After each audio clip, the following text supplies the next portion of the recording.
safetyfm.com with Jay Allen. Changing safety cultures, one broadcast and one podcast at a time. Welcome to Safety FM, where we talk about safety that's truly inspired by you.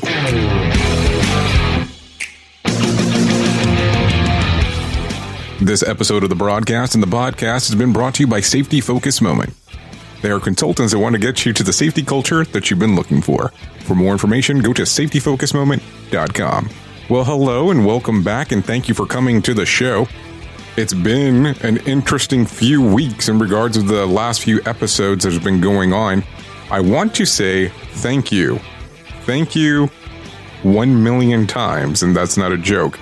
As I say that is because we have had a total of 1 million listens and downloads over the last few months that we've been doing the podcast. So I've been super surprised, I guess will be the word. A lot more listeners than what I ever expected, especially starting off down this path. So just wanted to say thank you on that. So before we go too far, did you get a chance to listen to Todd Coughlin's pre-accident investigation podcast? If you didn't, go take a listen to that one, especially it's episode 184. Now, what he did was pretty smooth. We had a brief conversation in regards of him recording the podcast that we recorded for Safety FM, and he played it from his point of view. So it's the whole recording, and you'll hear kind of the better microphone audio from him doing the recording, and you'll hear me being on the phone. What he referred to it as is cooking the sausage. So if you haven't had an opportunity to take a listen to it, go to the Pre-Accident Investigation podcast hosted by Dr. Todd Coughlin and take a listen to it. It's definitely a different approach on how the podcast was done. I listened to it over the weekend, had a pretty good time listening to it. Now, always keep in mind that some of these are a little bit behind in regards of when they're released to when they are actually recorded. So right now, give or take, we're probably within the first to second week of August. So that's why you're hearing this in a little bit of a delay. But if you do get an opportunity, go take a listen to it at the Pre-Accident Investigation podcast.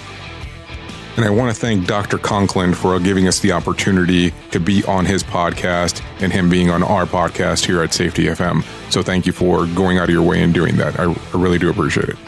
On today's episode, it is a different approach. It's a different conversation. It is definitely something that I think that we don't talk about a lot. It's something we really need to consider having in our conversation. And this is a conversation about fatigue. Today we have a conversation with Joe Balas from Human Factor Safety, and he can be found at humanfactorssafety-com. So as we talk to Mr. Balas today, you will listen to his approach when it comes to employee fatigue and how it can affect your organization. Enjoy the interview with Joe Balas here on Safety FM.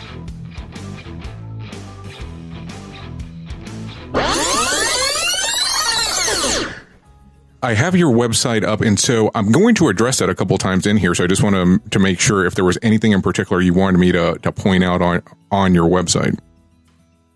No, the only thing is that what I was going to point out was that Human Factor Safety, the company that I really have, is more than just fatigue. And I started out, Jay, with 12 different topics when I formed last July. And I didn't know what was really going to start to take off. And as I started talking to more business people and so on and so forth, they said, don't limit yourself, but don't pigeonhole yourself as well. And so I've pulled it down to about 6 topics now, which are well within range. So there's a little bit more space for me to move into. But my premier service, I've been doing fatigue for a long time, for like 12 years. And so I thought that would be the most available as well as applicable to any industry. It doesn't matter whether it's healthcare, construction, emergency services, logistics, manufacturing, transportation. It doesn't really matter. And my whole goal is to do prevention. That's my whole goal. So let me ask you, how did you start getting involved in safety? What was the moment that you said, okay, this is what I want to do? How did it come about? Well, I joined the Air Force. After I got out of the Navy as a hospital corpsman, I went to to Rutgers University in New Jersey, got an undergraduate in biology. But I've always been a conscientious individual. And so when I went into the Air Force taught me a lot about prevention, because the opportunity to get hurt inside the Air Force, because they're self-employed, they have their own self-insurance, they can do whatever they want. But risk really became an issue for me. And so in the field that I was in, I was an aerospace physiologist. That sounds more elaborate and, uppity than really what it is. But really it was aviation safety. And what we were trying to do was all the things that Air Force, all jets or anything that flew in the Air Force, as well as people who jumped out of aircraft, was under our purview. And so we would do training in all of those areas in regards to prevention of mishaps or accidents. And there's a difference, there's a legal term there, but we won't get into that. But the point is that I did that for 12 years in regards to prevention, to prevent accidents.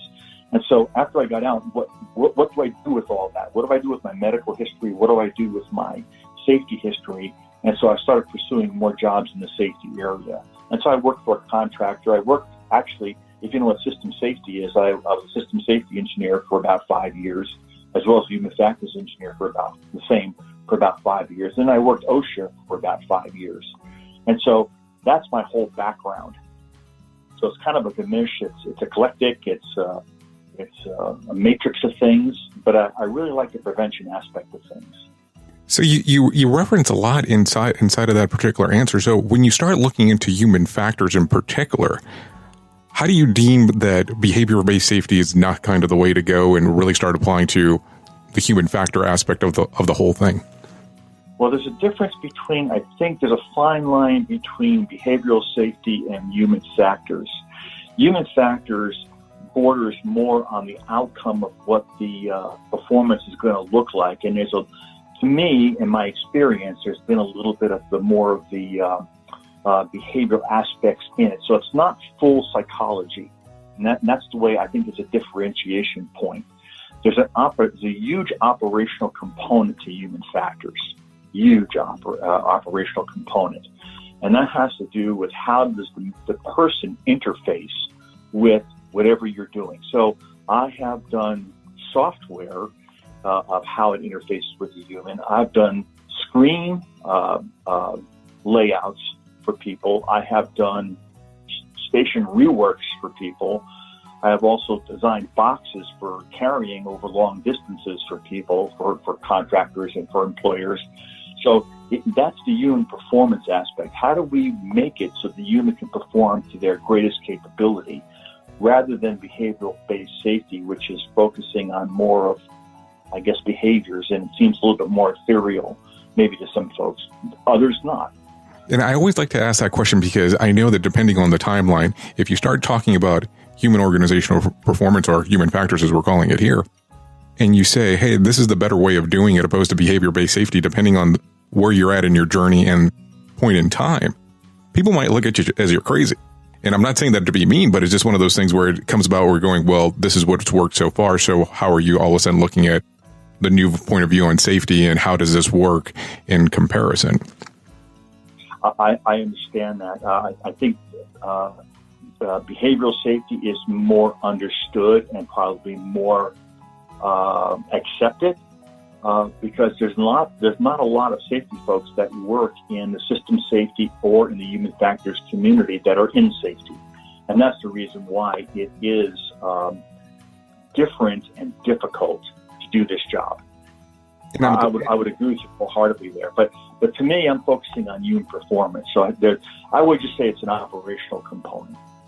And I'm glad that you worded it exactly the way that you just did, because that's a lot of the times of what we look at, or people tend to forget, is that we have psychologists, psychiatrists, or doctors that come in and they're really pushing towards the behavior-based safety. And I'm not saying one's wrong or one's better than the other or one's incorrect, but if I'd rather you have something than have nothing. So I want to make sure that that's very clear.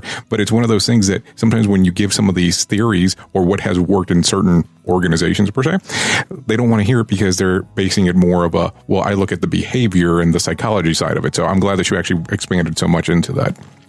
So as you're going in through this and you start looking into these different aspects with these different companies that you look into, and then also now you're doing the human factors aspect of it, how do you start going, okay, this sleep debt thing is becoming a huge issue, and how all of a sudden do you get turned on to, hey, this is what I need to focus on now?